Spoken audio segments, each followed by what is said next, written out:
You ask Tiger to solve. This deals with linear equations with one unknown. The final result is h equals 3. Let's solve it step by step. Group all constants on the right side of the equation. Add 8 to both sides.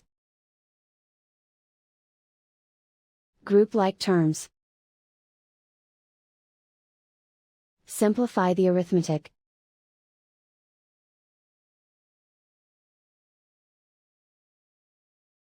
Isolate the h. Divide both sides by 3. Simplify the fraction.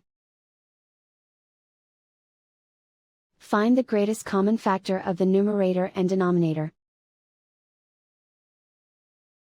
Factor out and cancel the greatest common factor. And so the final result is h equals 3.